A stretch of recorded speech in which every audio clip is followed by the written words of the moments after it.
Hello and welcome back to day number 29 of my road to 200 kilogram total.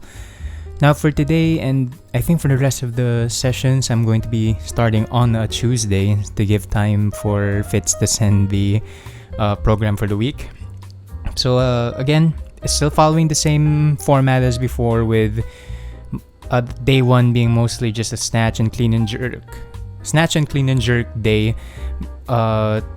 But for the goal for this week, since I really hit good numbers last week, it's to work more on volume and to scale back on intensity. So for today, this is the first time I'll be doing triples after 2 months. Yeah, it's been 2 months since I've done triples, so it's going to be triples for the snatch and triples for... No, it's a clean and 3 jerks. So clean followed by jerk, jerk, and then jerk. Now I was coming into this fairly confident with the clean and jerk, especially with how the jerk looked last week. However, you'll see later that the jerks didn't exactly go the way I wanted them to. Well, they were, don't get me wrong, they were easy.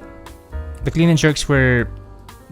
No, the jerk was tremendously easy, as well as the clean, because it's just 70 kilograms, but the jerks weren't looking that great, especially since... You know what, let's get to that later. So just to walk you through to the people who are just now watching, I don't know why you picked to watch day number 29 first instead of day 1, but yeah, this is just some typical bar warm-up. I usually begin with a banded activations. That's just something I picked up from my years in sports science. It's more or less a habit at this point to always begin with banded activations.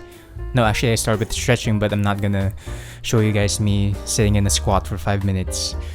But yeah, so I have banded activation, mobility work followed by banded activations, and then bar warm-up. So what you saw a while ago was a bar warm-up. Now I'm proceeding to a snatch warm-up.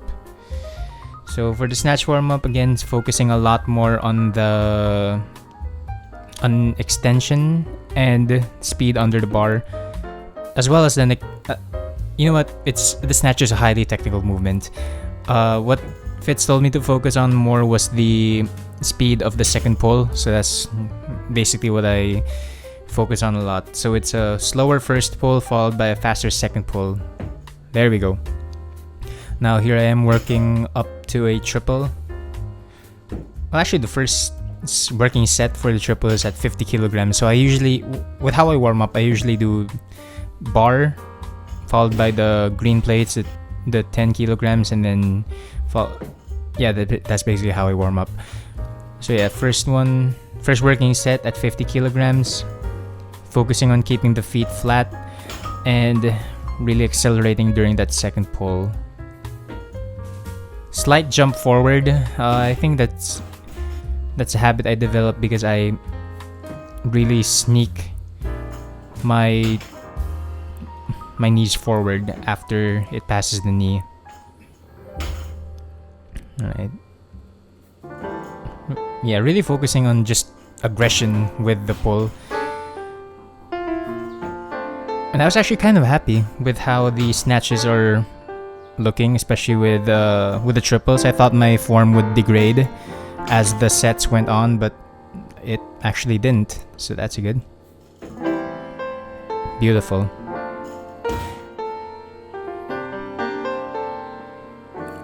I think this is the last set. It's 4 sets of triples, by the way, and that was with 50 kilograms, and I have another 4 sets of snatch triples at 55 kilograms. So instead of slapping on another pair of 5s, another 2.5 per side, I just ended up putting the collars because the 10 kilo plates, they always jump to the side.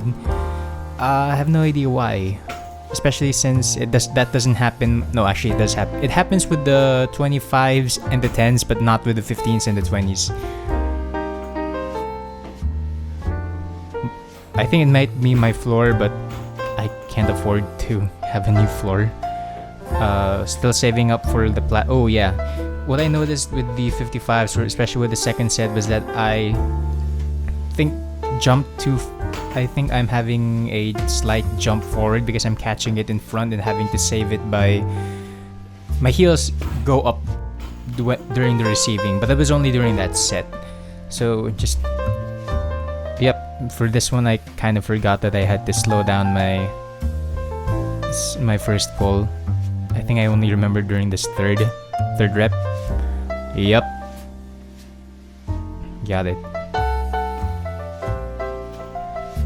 By the way, the audio for this one went down because I needed my hype music. So yeah, had to be wary of copyright. Yeah, a lot of jumping forward. I really need to focus on that and keep that in mind. Now for that one, my legs just slid to the side. Alright, now for the clean and jerks, yeah, this is where when you realize that it might be easy, but then you forget that to do them properly. As you can see, yeah, my front leg isn't going out as much. Oh, it did during that one, but yeah, I focused so much on the speed of my legs splitting apart because that's really what got me my 105 kilo jerk last Sunday. So yeah, have to keep that in. Oh yeah, that was pretty good. But yeah, you'll see later in some reps, I ended up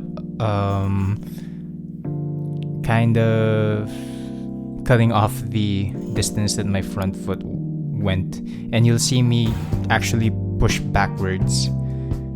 backwards because I'm focusing more on the back leg going out in the front than both legs splitting apart wide.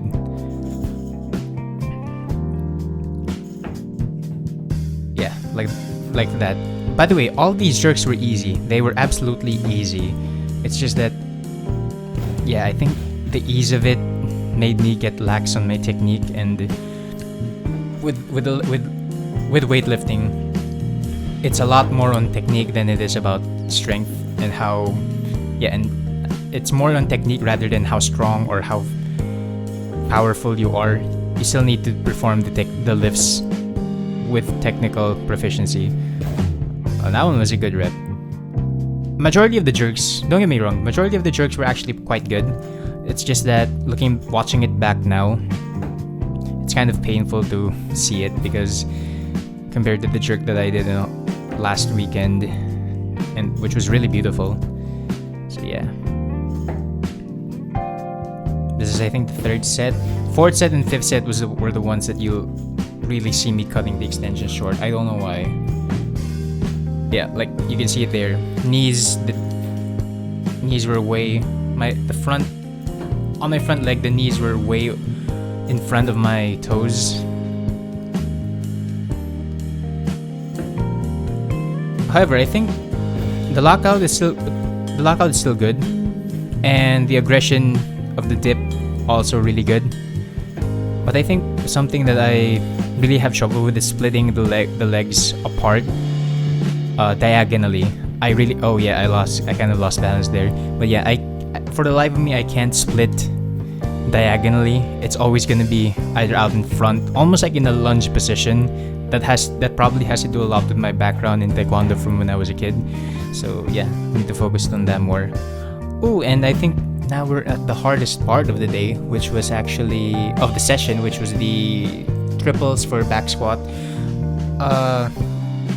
I tried to keep the movement quality consistent all throughout, and I think what I ended up sacrificing was the speed.